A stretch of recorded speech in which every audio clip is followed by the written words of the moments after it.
Bismillahirrahmanirrahim. Assalamualaikum warahmatullahi wabarakatuh. Waalaikumsalam warahmatullahi wabarakatuh. Para pemirsa dan sahabat beriman dimanapun berada, kita jumpa lagi di Ustadz Danu Official Channel. Semoga kita semua selalu dalam lindungan Allah Subhanahu wa Ta'ala. Amin. Di video kali ini kita akan ngaji lagi bersama guru kita semua, Pak Ustadz Danu, yang sudah hadir di sini bersama kami. Assalamualaikum Pak Ustadz. Waalaikumsalam warahmatullahi wabarakatuh. Assalamualaikum Bang Ji. Waalaikumsalam Pak Tung. Sehat Pak Tung? Alhamdulillah. Sehat Bang Ji? Alhamdulillah. Pak Ustadz, ini ada cerita lagi nih Pak Ustadz. Cerita lagi di mana ada seorang mahasiswa itu yang loncat dari asrama putri di UMY Jogja Pak Ustadz. Bunuh diri, meninggal ya Pak Ustadz. Kalau saya melihat ya, waduh ya memang sedih ya Pak Ustadz ya. Bagaimanapun seorang wanita, dia masih kuliah, kemudian dia loncat dari gedung lantai 4 dan akhirnya meninggal. Kalau kita melihat satu kejadian yang seperti itu ya Pak Ustadz, apa hikmah yang bisa kami pelajari selanjutnya Pak Ustadz? Iya. Bismillahirrahmanirrahim. Assalamualaikum warahmatullahi wabarakatuh. Waalaikumsalam warahmatullahi wabarakatuh. Amin ya rabbal alamin. Ya, memang saya sempat mendengar betul-betul dilihat memang hanya unsur bunuh diri, mendolimi diri sendiri atau bunuh diri. Kalau kita melihat kasus ini bukan karena apanya ya, tetapi adalah kenapa seseorang muslim ya, dia juga sholat, dia juga baca Quran, dia juga berpuasa di bulan Ramadan, insya Allah ya. Kenapa bisa melakukan bunuh diri? Padahal bunuh diri itu sangat dilarang oleh Allah Ta'ala. Ya, tidak diperbolehkan. Tapi kenapa seperti itu? Nah, bukan berarti mau menyalahkan, bukan juga saya mau menerangkan ini ngarang. Oh itu ngarang, bukan. Sama seperti mamanya saat ini lagi bermain tentang masalah politik. Siapa yang akan mendampingi Capres Prabowo? Siapa yang akan mendampingi Capres Ganjar? Nah, kalau Mas Anies kan sudah ada, sudah komplit. Nah, orang kan berandai-andai. Tapi itu andai-andai yang tidak mesti. Nah, kalau di sini adalah seseorang yang meloncat ini bukan saya mau mengandai-andai, ini insya Allah penelitian saya atas izin Allah. Seseorang yang melakukan bunuh diri itu biasanya ada unsur depresi. Ini kata teman-teman yang pintar-pintar belajar. Seperti itu. Jadi depresi dia. Nah, depresi ini apa yang menyebabkan kok bisa bunuh diri? Macam-macam. Jadi si mahasiswi ini insya Allah memang dia tertekan dengan suatu masalah. Nah ini saya cerita, insya Allah cerita itu kurang lebih begitu, karena banyak sekali dari pasien saya yang skizofrenia yang di sini disuruh loncat. Ada yang bicara gitu. Ada yang bicara di sini. Kalau dokter bilang halusinasi itu sebenarnya seperti itu. Ada yang bicara, tidak bisa tidur dan sebagainya. Nah, itu alhamdulillah banyak yang diberi kesembuhan oleh Allah Ta'ala. Insya Allah yang nurut ya ini ya. Nah, mahasiswi ini saya menganggap mirip. Karena pasien-pasien saya yang di Singapura, alhamdulillah disuruh bunuh diri setelah ini, video call karena nggak bisa datang kan, kontrak gitu. Alhamdulillah sekali ketemu, alhamdulillah diberi kesembuhan. Yang di Taiwan video call, alhamdulillah sekali diberi kesembuhan. Yang Hong Kong seperti itu, yang di Malaysia seperti itu, yang di Arab Saudi beberapa pasien alhamdulillah diberi kesembuhan. Nah, persoalan kenapa kok kalimat yang ada di pikiran itu bunuh diri? Itu sebenarnya si mbak mahasiswi itu sebenarnya dia sudah mendengar suara itu. Kalau memang ini di dalam penanganan ahli ya, dalam penanganan psikologi itu sebenarnya beliau tahu cuma nggak ngerti cara penyelesaiannya. Ngerti. Orang pintar itu memang yang profesi S1, S2-nya di situ sebenarnya tahu. Karena dia pakai data, kamu begini, ya, ada suara yang begini, sudah iya. Cuma hanya bisa memberikan obat penenang. Nah, sebenarnya yang harus kita korek di dalam pikiran yang bicara itu, sebenarnya ya ada makhluk Allah Ta'ala. Jadi bukan seseorang yang berhalusinasi, enggak, memang itu ada suara. Jadi sama seperti kita ngobrol. Jadi kalau saya ngomong, Tung sama Haji J itu denger ya, mirip seperti itu, cuma nggak ada di tempat di telinga, nggak di sini, kok di sini ya gitu. Nah, apa yang menyebabkan kalimat disuruh bunuh diri atau loncat? Macam-macam sebenarnya. Umpamanya dia pacaran, diputus sama pacarnya, padahal dia itu cinta banget, umpamanya ya, diputus tanpa sebab, tanpa ini. Nah, karena dia cinta banget, umpama, ini hanya umpama ya, kemudian sudah dikenalin ke orang tuanya sudah sangat setuju, kemudian diputus. Nah, bagi mahasiswi tersebut, umpamanya kalau mahasiswinya itu orangnya agak pendiam, dia akan menutup itu. Nah, menutup kemudian mulai muncul. Nah, ini mulai muncul, kayaknya saya nggak ada guna hidup karena nggak jadi sama dia. Kalau saya nggak sama dia, mending mati aja deh. Nah, awalnya itu prosesnya orang itu, si mahasiswi ini bisa aja punya pikiran begitu. Kalau saya nggak sama dia, mending saya mati aja. Awalnya itu aja, tapi itu sama seperti menjadi sumpahnya dia yang akhirnya menjadi masuknya jin ke dalam pikiran. Apakah mungkin misalnya gini Pak Ustadz, dia diputus gitu ya, apakah mungkin ada bisikan bunuh dia gitu? Enggak mungkin itu Pak Ustadz ya? Kalau bunuh dia enggak. Kalau bunuh dia itu enggak, itu beda lagi itu beda ya kasus. Kalau ini kan bunuh diri, jadi harus kita mencari suatu hubungan yang dengan bunuh diri, loncat. Betul. Biasanya di sini ada unsur putus asa, hidupnya tidak berguna. Bisa aja dia putus dengan pacarnya, tapi kalau putus sama pacar biasanya nggak disuruh bunuh diri, tapi bisa aja disuruh bunuh diri. Kalau memang kelewat cinta, proses bunuh diri itu nggak cuma masalah diputus, bisa aja dia punya hutang, ditagih terus, nggak bisa bayar, dikejar-kejar lewat HP dan sebagainya. Ini kasus seperti itu sama seperti yang dulu pernah kita dengar di TV, ada pengemudi ojek online yang bunuh diri. Karena dikejar-kejar pinjol online, ya, pinjaman online. Nah, apalagi yang bisa menyebabkan bunuh diri, umpamanya tertekan oleh keluarganya. Maksudnya mahasiswi ini bisa aja tertekan sama keluarga. Ini hanya umpama ya. Umpamanya kamu kok lama sekolah, umpamanya. Kok nggak kayak adikmu, atau kok nggak kayak kakakmu, umpamanya. Kakak lah, umpamanya. Akhirnya itu kan seperti dipojokkan. Kalau dia orangnya introvert, agak tertutup, ya dia hanya mikir gitu. Kok saya kok kayaknya jadi anak kok ngabisin uang orang tua aja, kan akhirnya itu kan terbebani dia. Kok kayaknya saya nggak manfaat bagi orang tua saya, terus akhirnya mulai muncul, mending saya nggak ada aja apa ya gitu. Ini orang itu loh ya, bukan saya ya. Orang itu, kalau saya nggak mau ya gitu. Orang itu seperti itu, mikirnya apa saya meninggal aja apa ya sampai. Nah, pada saat dia itu punya niat seperti itu, walaupun itu kesannya main-main, itu jin langsung masuk ke pikiran.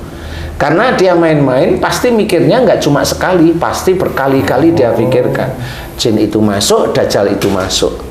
Kalau sudah jin masuk dikunci oleh dajjal, kalimatnya pasti suruh bunuh diri. Karena memang dajjal itu paling suka untuk membelokkan keimanan seseorang. Apakah misalnya Pak Ustadz, pilih kasih di dalam suatu keluarga itu juga bisa menyebabkan seseorang jadi punya keinginan untuk bunuh diri? Bisa. Pilih kasih bisa. Gitu, jadi umpamanya sejak SMP kan udah kelihatan dewasa, dia itu diomongin sama bapak sama ibunya atau kakak-kakaknya, kamu itu, nah waktu bapak sama ibunya ngomong itu kakaknya dengar, kamu itu nggak kayak kakakmu itu rajin, kakakmu ini, kamu itu lelet, ini, itu, ini. Kalau itu diucapkan terus-menerus, ibu bapak, kakaknya juga gitu. Kakaknya nimpali walaupun bercanda, anak apa gitu ya. Kan bisa aja, kamu itu bukan anaknya papa, kamu bukan anaknya mama, kamu ada, itu kan stres dia. Dan itu dia dibully di dalam keluarga, di mana keluarga nggak ngerti yang namanya bully itu ya begitu itu. Jadi awal muasalnya itu bisa jadi di dalam keluarga seperti itu, Pak Ustadz. Iya. Jadi kalau ayahnya sudah bilang kamu kok nggak kayak kakakmu, ibunya juga bilang kamu nggak kayak kakakmu, berarti oleh Allah Ta'ala dianggap si ayah dan ibunya ini nggak butuh anak itu. Wih. Kasus bunuh diri itu tidak cuma masalah hanya putus cinta, kemudian hutang yang dia ditagih terus sama apa itu namanya, tukang nagih itu rentenir ya? Apa bukan debt collector. kolektornya, atau kalau dipinjol itu dimaki-maki. Seperti itu. Jadi nggak cuma melulu putus, nggak bisa bayar utang. Orang-orang yang loncat-loncat itu begitu. Dia berhutang nggak bisa bayar, ditagih terus sama debt collector. Nah akhirnya bingung dia. Apa mati lebih enak, nggak mikirin apa ya? Awalnya begitu dia. Akhirnya jin itu masuk, kemudian mulailah jin itu menjadikan dia tidak bisa tidur karena di sininya bilang, loncat aja enak kok. Loncat aja, nanti kalau kamu mati, kamu akan seneng hatimu. Kenapa saya bisa bilang begini? Karena banyak pasien saya ngomongnya seperti itu. Yang dia dengar seperti itu. Cuma bisa aja mbaknya mahasiswi itu nggak pernah cerita hanya yang pada ahlinya, ya itu psikolog itu ya kali ya saya nggak tahu, karena itu kan dalam pantauan, dalam pengawasan. Ini kita memberikan gambaran itu agar orang lain, khususnya orang Indonesia itu banyak yang skizo, banyak yang halusinasi sebenarnya, banyak yang emosional tanpa sebab, dan itu hanya dikasih obat penenang. Nah, bisa aja yang mana banyak kasus umpamanya dia ngerjain tesis nggak bisa-bisa, sama dosennya diejek, umpamanya apa, ini hanya umpama, nggak mau nyalain siapa-siapa, karena kan kasus ini belum terungkap kenapa seperti itu. Nah, jadi kasus seperti mahasiswi UMY yang loncat untuk bunuh diri di lantai 4 kalau nggak salah itu insya Allah itu skizofrenia, halusinasi, dan dia memang bisa aja tidak bisa tidur. Nah, inilah yang menyebabkan kalimat yang suruh bunuh diri itu ada terus ada terus. Nah, itu bahaya. Makanya kenapa banyak orang ceritakan pada ahlinya kan gitu. Tapi ya walau alam ya, karena itu dalam pantauan kok masih aja loncat, berarti itu di luar kendalinya yang mengendalikan. Saya nggak ngerti kalimatnya ya, di luar kendali yang mengendalikan gitu. Pak Ustadz, kalau yang seperti orang yang meninggal seperti itu ya, misalnya dia karena dia depresi, putus asa di keluarga nih, itu nanti kalau di akhirat misalnya dia dihisap, ditanya aja. Iya sama, ditanya. Jadi mamanya kamu nih, nekan anakmu depresi, lah kan bisa aja itu. Saya ditekan orang tua saya. Nanti dulu kan kamu. Lah itu namanya kamu tuh mau lari aja dari kenyataan. Kalau kamu ada masalah tuh maunya lari, masalah itu nggak akan selesai. Betul. Juara lari, Pak. Lari dari kenyataan terus ya. Estafet. Jadi kalau umpamanya ini hanya umpama ya, kamu menekan anakmu. Ya. Menekan, kamu harus ini, kan nggak sadar kalau menekan. Kalau ditanyain, kenapa kamu begitu? Saya kan harus didik, tapi mengenai tanyain, saya tertekan, kan nggak ketemu. Kan gitu. Harusnya ketemulah orang yang betul-betul paham, kemudian dicari persoalan, inti persoalannya itu di mana, sehingga nanti semuanya belajar. Si anak belajar memahami orang tua, seorang tua juga jangan asal ngomong. Kan begitu. Kalau kamu umpamanya, kamu kesannya memberi pelajaran sama anakmu umpamanya, Anin umpamanya kan gitu, ini umpama ya. Kamu tahu nggak kalau umpamanya kamu punya karakter yang emosional dan kaku, keras, umpama, kamu tahu nggak kamu? Nggak tahu. Nggak tahu, nggak jadi tak lanjut kalau ini. Nggak selesai ya dia. Akhirnya tahu. Lah nggak tahu juga saya sekarang malahan. Akhirnya orang tuanya harus mohon ampun dulu, harus ngasih tahu anaknya, gitu ya Bang Ustadz? Lah iya, intinya bukan dimohon ampun. Intinya kalau kamu paham momennya kamu itu emosional, kaku, keras. Berarti anak-anakmu itu punya sifat itu. Itu punya pastilah. Kalau kamu tekan, sekarang pertanyaan saya, kalau kamu ditekan orang, jengkel nggak kamu? Jengkel. Sama. Jadi harus Saya tanya kalau kamu, ya, kalau kamu bilang, oh itu anak gue itu sulit dikasih tahu, ya kan gitu ya. Sekarang saya tanya, loh, kamu dulu waktu dikasih tahu orang tuamu gimana? Gantian diem, emang sulit ya. Lah, selesai. Itulah ujian dari Allah Ta'ala menguji keilmuan masa lalu. Masya Allah. Memutus siklus itu bagaimana itu? Ya, jadi orang baik kembali dan mau belajar. Kalau ngerti ilmunya tapi tidak mau belajar, tidak mau berubah, percuma. Orang itu hanya tahu ilmu itu hanya di sini. Padahal yang diinginkan oleh Allah Ta'ala itu amaliyahnya, perilakunya, jadi perubahannya. Kalau kamu ngerti bahwa kamu itu emosional, egois, kaku, keras, mamanya, ngerti sih, tapi nggak berubah. Tapi kan di sini hanya ngerti, tapi nggak berubah. Amaliyah kamu untuk berubah nggak punya. Nah, kalau akhirnya Anin, tapi bukan Anin lah, anakmu ya. Kalau itu Anin bukan umpama, memang namanya. Ya, itu betul. Umpamanya anakmu nih, terus kemudian dia bunuh diri karena tertekan.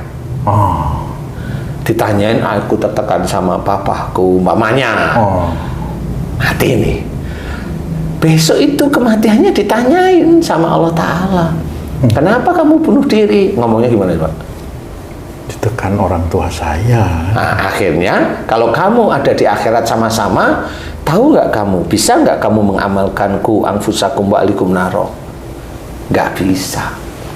Dan itu menjadi target.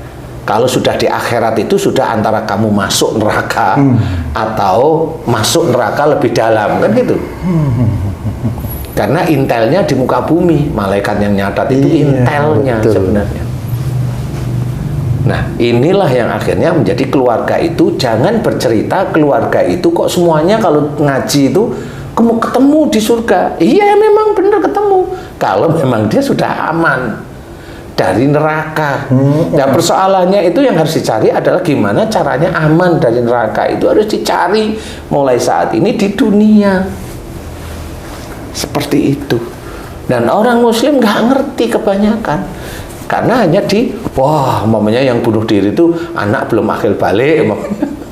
Wah, itu anakmu masuk surga lu. Iya. Tapi kenapa bunuh diri kan itu? Kenapa dia begitu? Itu ada sebab. Itu Allah menguji saya, menguji yang mana? Iman saya kuat nggak? Loh, bukan masalah iman. Tetap ada tanggung jawab. Tetap ada tanggung jawab yang dia besok akan ditanya oleh Allah Ta'ala. Bukan masalah iman. Ustaz. Mau ditanya saya nih. Saya aja mau nanya Pak Ustadz ya. Ustaz, bunuh diri ini jarang terjadi sebenarnya Ustaz.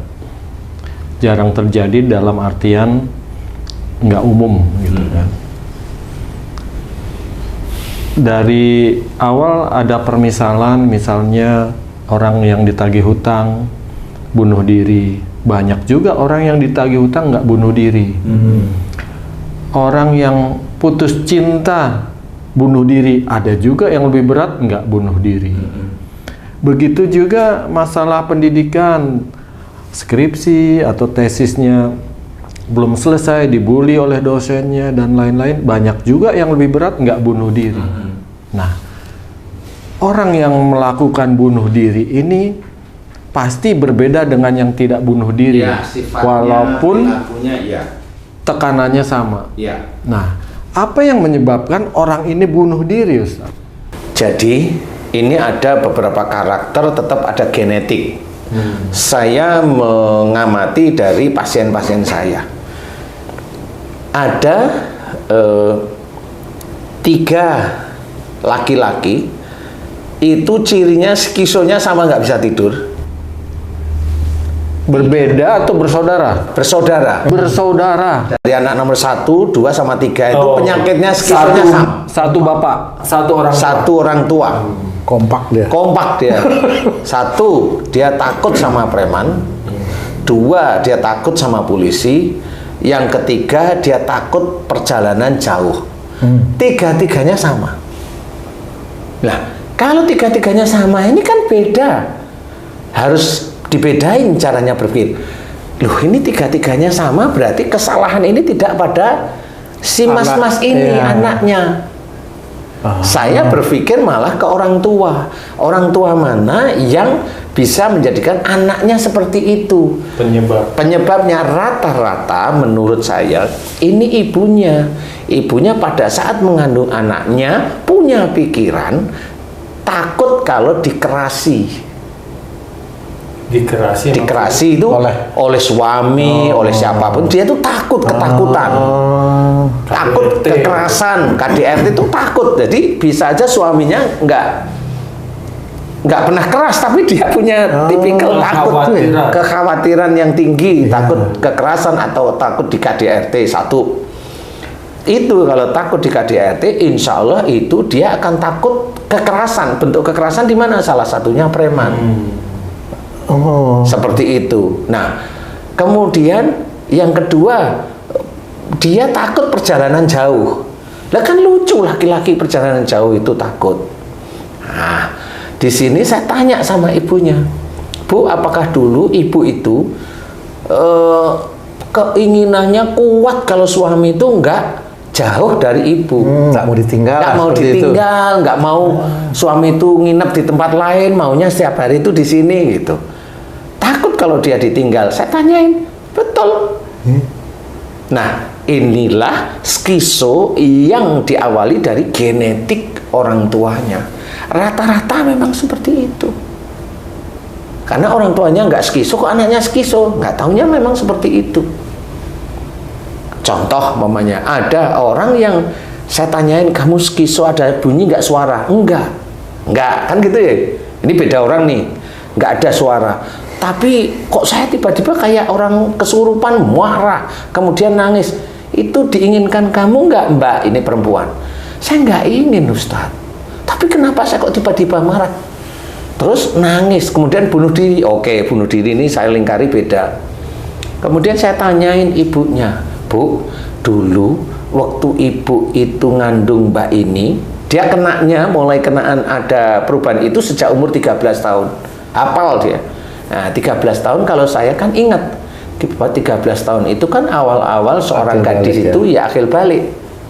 Berarti ini antara ibu dan bapaknya. Saya tanya, Ibu, dulu waktu ibu ngandung Mbak ini, apakah ibu itu, oh saya tidak tahu, bermasalah dengan bapak sehingga ibu itu ya sedih, marah tapi nggak bisa dikeluarkan, gregetan, mau ngamuk tapi takut nanti berantem dengan suami. Ibunya jawab, betul Ustaz, dulu waktu saya ngandung begitu. Ibunya nggak kena seperti itu, anaknya yang kena. Nah, setelah saya tanya, Mbak, kepala ini nggak bisa mikir. Iya Ustaz, saya buntu di sini, otak saya nggak bisa mikir. Jadi kalau saya mikir itu nggak pernah bisa, mentok, nggak pernah bisa mikir. Dada sesak, punggung saya berat dan sakit. Udah, itu memang ciri skiso. Kemudian selesai doa, saya tanyain gimana sekarang, kepala depan, tengah, atas. Alhamdulillah ringan. Nah, berarti doa saya pas di titik itu. Dadanya gimana? Alhamdulillah ringan, plong Ustaz. Bisa mikir nggak sekarang? Dia diam gini mikir ini, itu, ini. Alhamdulillah bisa mikir sekarang Ustaz. Biasanya bisa mikir nggak? Nggak bisa saya. Saya kayak orang buntu maunya ngalamun. Dan dia sadar. Wah, alhamdulillah, mudah-mudahan diberi kesembuhan sama Allah Ta'ala. Alhamdulillah, amin. Nah, skiso ini memang ya orang tidak tahu, orang Indonesia. Ya, nah sama bunuh diri ini sebenarnya juga bisa aja itu dikatakan skiso atau halusinasi. Dia tidak bisa tidur, dia begini-begini umpamanya. Nah, inilah penyebab-penyebabnya. Saudara-saudara beriman yang belajar taat pada Allah Ta'ala, ayolah kita belajar. Kalau kita sebagai orang tua, jangan menekan anak-anak kita, apapun bentuknya. Karena memang dilarang oleh Allah Ta'ala. La ikraha fiddin. Jelas, tidak ada paksaan dalam Islam. Itu maksudnya adalah, ya cerita sebenarnya dari ayat ini memang Rasul tidak boleh memaksa orang kafir untuk memeluk agama Islam. Ya, tetapi ayat ini kan bisa dipergunakan untuk sehari-hari. Kalau kamu sebagai imam, berikanlah nasihat yang baik kepada istri, kepada anak-anakmu. Tidak boleh memaksa. Jangan juga memaksa, karena memang itu dilarang oleh Allah Ta'ala. Kalau masih ada orang muslim mau maksa, kalau istri saya harus saya paksa, ya monggo, enggak apa-apa. Saya nggak ikut bertanggung jawab, ya monggo aja. Nanti yang bertanggung jawab kan istrinya sama dia nanti di akhirat. Kan seperti itu. Tanyain kamu dipaksa atau enggak dengan suamimu, dipaksa, wahai Allah. Ya kan ngomong. Ya tinggal nanti aja dites saja nanti di akhirat. Makanya tetap jangan dipaksa. Bagaimanapun juga kita harus dengan lemah lembut, sama seperti Rasulullah Muhammad SAW yang senantiasa lemah lembut dalam menyebarkan agama Islam. Makanya ceritakan lintalahum walakun tafadon galidul qalbi lang fadu min haulik. Ya, lemah lembutlah kamu kepada mereka. Ini ayat-ayat untuk syiar. Jika engkau berhati keras dan punya sikap kasar, maka mereka akan menjauh dari sekitarmu. Iya, ini ayat syiar. Kalau kita syiar dengan kasar, dengan ini, mereka nggak mau nerima. Sama, kalau kita di keluarga itu ya kasar ya ini, sebenarnya mereka nggak mau nerima. Alhamdulillah. Lebih parah ini ya Pak Ustadz. Iya, lebih jagoan ini sebenarnya. Kamu kasar sama istrimu, kan kamu nggak sadar. Saya kan imam, tanyain istrimu, kamu gimana? Ya saya sih tertekan, sebenarnya nggak suka saya digituin, tapi kan diam. Tapi kenapa kamu diam, nggak ngomong? Ya kan saya takut, itu kan sudah suami saya. Loh, akhirnya kan nggak ketemu semua. Inilah yang harus kita belajar. Jangan kita menurunkan kepada anak, kepada cucu kita itu sifat-sifat yang setani sebenarnya. Ini kan sifat setani sebenarnya. Memaksa. Ya kan, debt collector itu kan. Itu setani itu. Serius itu. Harta yang dipergunakan dia gajian. Nih, abu-abu, mana abu-abu wong itu maksa. Kan gitu. Nah, kenapa? Saya pernah jadi debt collector masalahnya. Benar nih Pak Ustadz. Ya dulu waktu mahasiswa. Itu kalau Pak Ustadz jadi debt collector gitu? Enggak. Enggak. Lah orang mau nyetor duitnya kalau saya datangi baik-baik, Pak, saya dari perusahaan ini, atau Pak, saya dari wakil dari Bapak ini surat tugas saya. Saya diminta agar Bapak membayar utangnya kepada beliau, kepada perusahaan ini. Saya langsung tanya, kapan Bapak mau membayar? Saya belum punya uang. Iya, saya tidak butuh itu. Tulis, ketik, kapan, tanda tangan. Besok itu datang lagi dengan sopan. Enggak harus keras, enggak perlu ya. Enggak pernah saya seperti itu. Enggak pernah. Selama itu saya jadi debt collector enggak pernah saya seperti itu. Santai kok saya, serius. Nah, akhirnya dengan begitu, orang mau bayar kok. Kalau orang mau bayar, saya halus, nggak pernah memaksa. Kalau saya dikasih bonus, normal. Ya kan tetap ada bonus walaupun saya nggak pernah minta. Iya, benar. Nah, itu mamanya. Jadi, kalau memaksa, tidak boleh. Memaksa orang untuk membeli dagangan, haram hukumnya. Seperti itu, makanya hati-hati. Jadi, kasus bunuh diri ini harus disikapi dengan seksama. Jadi, harus di istilahnya kalau orang Jawa dioncei, istilahnya kalau bahasa Indonesia dioncei itu dicari solusinya, persoalannya di mana. Nah, alhamdulillah pasien-pasien yang datang ya, mau dia itu berkomunikasi dengan nyaman dengan ini, ya alhamdulillah diberi kesembuhan hampir 100%. Yang bisa berkomunikasi mau berubah, alhamdulillah banyak. Yang datang ke sini yang dulunya skizo sudah hilang, suara sudah hilang, banyak sekali yang seperti itu, ganti penyakit yang baru-baru. Jadi skizonya bilang, ada skizo yang disuruh ngorok anaknya, ada skizo yang disuruh bakar rumahnya, ada skizo yang disuruh bunuh tetangganya, ada. Dan itu terjadi. Makanya kita harus hati-hati. Kita belajar agama itu dengan penuh keyakinan dan benar-benar dengan kita amalkan dalam kehidupan sehari-hari. Jadi Allah kalau bilang itu kita itu lemah lembut kepada mereka, ya kita belajar untuk berkata lemah lembut kepada siapapun, istri atau kepada suami atau kepada anak-anak kita atau pada tetangga, kita harus lemah lembut, baik seperti itu. Kalau Allah menyuruh maafkan, maafkanlah. Tapi kalau mamanya maafkan, mamanya dilalah ada orang korupsi, minta maaf sama negara, lu kan saya sudah minta maaf, harusnya saya dimaafkan, lu bukan masalah itu kan masalah hukum. Betul. Ya, bukan cuma maaf-maafan aja. Jalani dulu kasus hukumnya. Kan gitu. Nah, kan ada mamanya sekian puluh miliar di rumahnya. Betul. Kemudian ada apa namanya? Senjata. Lah itu kalau saya senjatanya untuk jagain itu. Senjatanya untuk jagain yang sekian puluh miliar itu kali. Terus orangnya gimana ini? Siapa tahu diambil tuyul kan gitu ya. Astagfirullah. Insya Allah kita harus memahami itu bahwa skizofrenia atau halusinasi atau suara yang ada di sini itu harus hati-hati bahwa itu mulai terkena halusinasi. Nah, mudah-mudahan ini bisa menjadi manfaat kalau kita mau belajar beneran agama. Amin. Karena saya juga pernah menangani seorang ulama, saya nggak perlu sebutkan namanya, ya berhalusinasi. Wih, bisa juga Pak? Bisa. Sama saya nggak mau ngomong. Dan alhamdulillah diberi kesembuhan sama Allah Ta'ala. Alhamdulillah. Ketemu sekali langsung alhamdulillah diberi kesembuhan sama Allah Ta'ala. Makanya kalau beliau kan tahu agama sehingga kita diskusi, paham, selesai. Hari itu juga hanya beberapa menit atau hanya 1 jam itu beliau paham. Karena beliau juga menguasai agama, jadi enak diskusinya. Seperti itu. Alhamdulillah diberi sembuhan sama Allah Ta'ala. Nah, mudah-mudahan ini bisa manfaat bagi seluruh beriman yang lain. Ya. Amin. Jangan bunuh diri. Wallahu a'lam. Alhamdulillah, terima kasih banyak Pak Ustadz. Sudah.